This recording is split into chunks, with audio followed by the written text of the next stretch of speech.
TDP ప్రకటించిన అభ్యర్థుల జాబితాలో లేని రంపచోడవరం నియోజకవర్గంలో నీలి నీడలు కమ్ముకున్నాయి. అక్కడ సైకిల్ గాలి బాగా వీస్తున్నప్పటికీ అభ్యర్థిని ప్రకటించకపోవడంతో క్యాడర్లో అయోమయం నెలకొంది.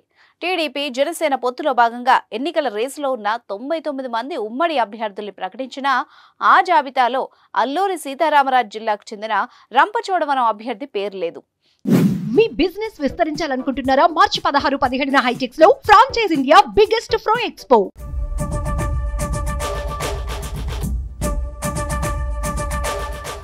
గిరిజనులు ఎక్కువ సంఖ్యలో నివసిస్తున్న రంపచోడవరంలో టీడీపీ ప్రభావం బాగానే ఉంది. అయితే గత ఎన్నికల్లో అనూహ్యంగా ఫ్యాన్ పార్టీ విజయం సాధించింది. ఇక్కడ వైసీపీ ఎమ్మెల్యే ధనలక్ష్మి కన్నా ఎమ్మెల్సీ అనంతబాబుకే పవర్ ఎక్కువ అని టాక్. అన్నీ తానే చక్రం తిప్పుతున్నారట. 2022లో అనంతబాబు డ్రైవర్ మర్డర్ కేసులో నిందితుడిగా ఉన్న విషయం తెలిసిందే. అది కొంచెం అధిష్టానంపై ప్రతికూల ప్రభావం చూపించే అంశం.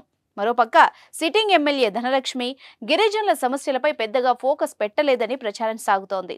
జీవో నెంబర్ 3కు సంబంధించి గిరిజనుల పక్షాన పోరాటం చేయడంలో వైసీపీ ఎమ్మెల్యే ఉత్సాహం చూపలేదట. మరోపక్క పోలవరం ముంపు మండలాలు కొన్ని రంపచోడవరం నియోజకవర్గంలో ఉన్నాయి. దేవీపట్నం, చింతూరు, ఎటపాక, కూనవరం, వరరామచంద్రాపురం వంటి ముంపు మండలాలకు సంబంధించి నష్టపరిహారం చెల్లింపులో సర్వే జరగకపోవడంతో అక్కడ ప్రజలకు నష్టపరిహారం పూర్తి స్థాయిలో అందలేదు.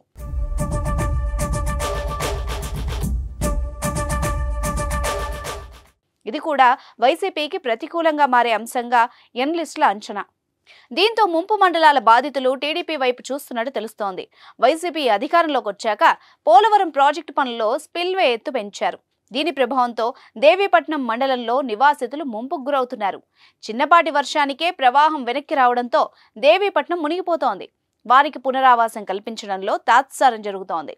ఇటువంటి పరిస్థితుల్లో ఉన్న రంపచోడవరంలో టీడీపీ నేతలు ఉత్సాహంగా తిరిగితే అనుకూల ఫలితం తప్పకుండా వస్తుందని అనలిస్టులు అంటున్నారు. 2014 ఎన్నికల్లో వైసీపీ తరపున ఎమ్మెల్యేగా పోటీ చేసిన గెలిచిన వంతల రాజేశ్వరి చివరి వరకు ఫ్యాన్ పార్టీలో కొనసాగలేకపోయారు. 2019 ఎన్నికల్లో టీడీపీ తరపున ఎన్నికల బరిలో నిలిచి ఓడిపోయారు. అయితే వచ్చే ఎన్నికల్లో ఆమెకు బదులుగా తెలుగు యువత అధ్యక్షుడు విజయభాస్కర్ భార్య మిరియాల శిరీషాదేవికి అవకాశం కల్పిస్తామని ప్రచారం జరుగుతోంది. అయితే టికెట్ ఎవరికి, ఎన్నికల బరిలో నిలిచేదెవరు అనే దానిపై అధిష్టానం నుంచి క్లారిటీ రాలేదు. దీంతో ఇటు వంతల రాజేశ్వరి గాని అటు మిరియాల శిరీషాదేవి గాని చప్పుడు చేయడం లేదు. టీడీపీకి అనుకూలంగా ఉన్నప్పటికీ అభ్యర్థిని ప్రకటించకపోవడం వైసీపీకి కలిసొచ్చే అంశంగా మారుతుందేమోనని స్థానిక తెలుగు తమ్ముళ్ళు ఆందోళన చెందుతున్నట్టు తెలుస్తోంది. బాబుగారు వీలైనంత తొందరగా అభ్యర్థిని ప్రకటించండి సారు అంటూ వేడుకుంటున్నారట.